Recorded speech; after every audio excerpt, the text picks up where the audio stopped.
Alrighty, the LMF2. It's a stainless steel survival knife made in America by Gerber.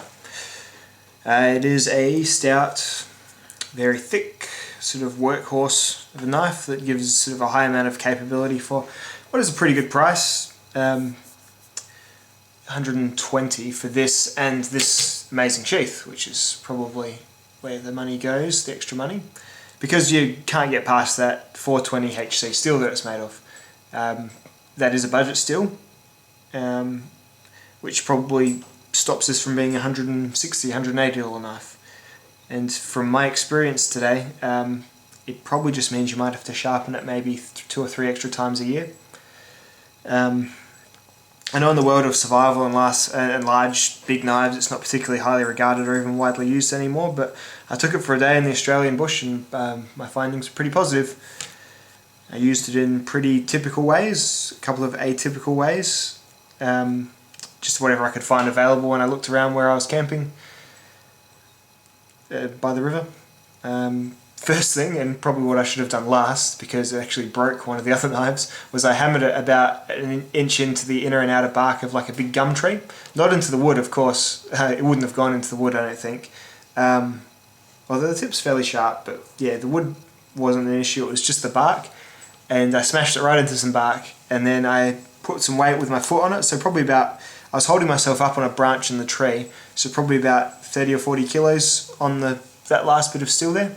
And yeah, just pried out a bit of wood and kept on going. And it was really resinous bark, so it probably had a bit of stick to it. It obviously had a bit of stick to it because it snapped off, you know, the Ultimate Pro knife that I did it with. But this one, not affected at all. Not even bent. I then forced the knife through some particularly abhorrent sort of knotty wood, really glassy, resinous stuff with a batten.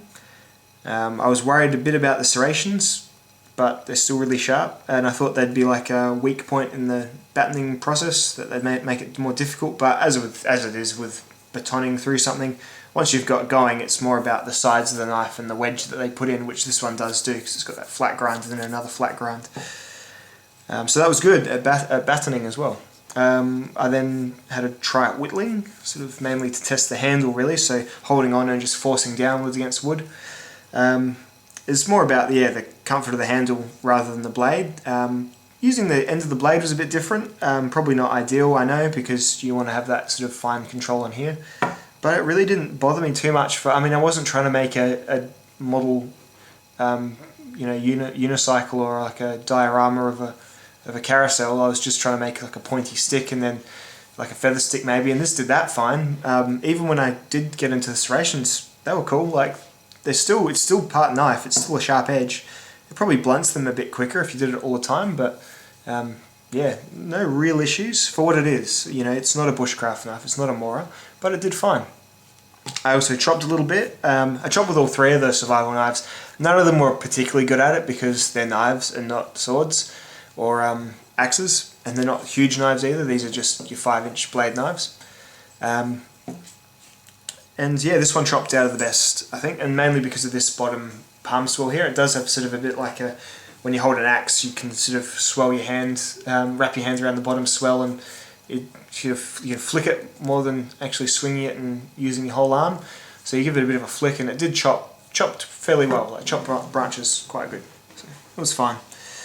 Wasn't as good as like because I also tested the Bear Grylls mini hatchet at the same time, and it wasn't as good as that or anything, but it was better than the other knives. What else? Yeah, just the steel took an edge pretty well. It came with a reasonable factory edge. I think I stropped it and polished it up once when I was out there, and then I did some battening and some more carving. It's still got a pretty high working edge. The toughness is really good. It's got sort of almost that carbon steel level of obviously flexibility and not being too rigid and not being too brittle.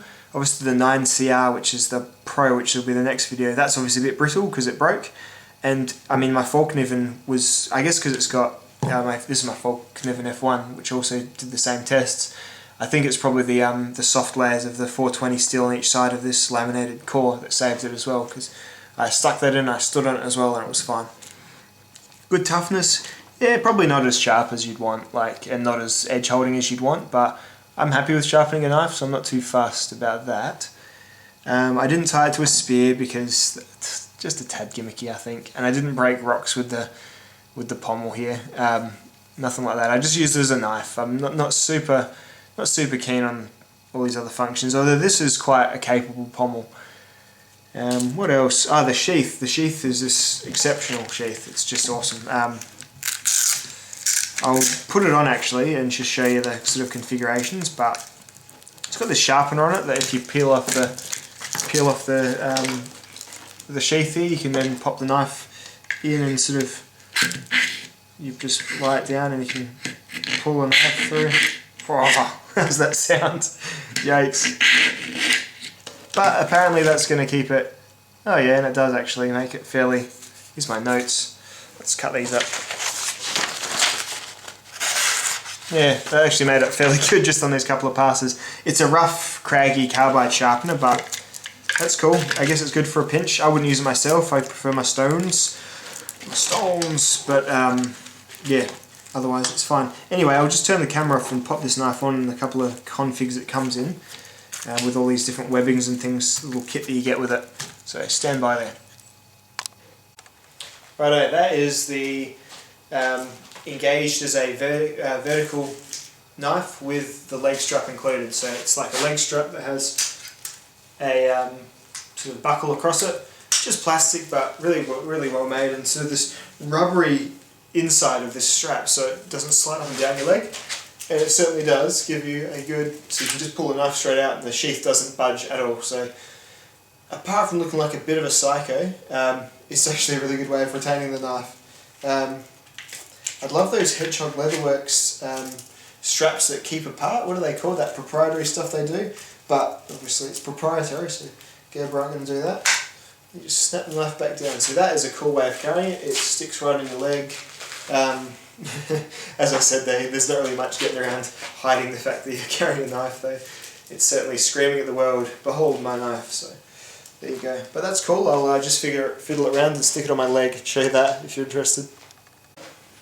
And here's the knife on my foot, which I guess too is also a great way to carry the knife unless you're too fussed about looking like a crazy person, which is definitely one of my primary concerns moving through life. So I probably won't do this, but just showing that the knife does come with a second leg strap that you can tighten and loosen and fiddle around with and put it there if you like, if that tickles you, just so.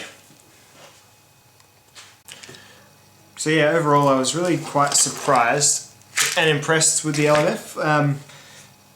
A while back, I guess I was just had a hangover from having knives like this, but I was so very much just put off immediately by the serrations. So I want all my knives to be able to whittle wood and carve bloody walking sticks and stuff. Can't have serrations. Serrations aren't cool.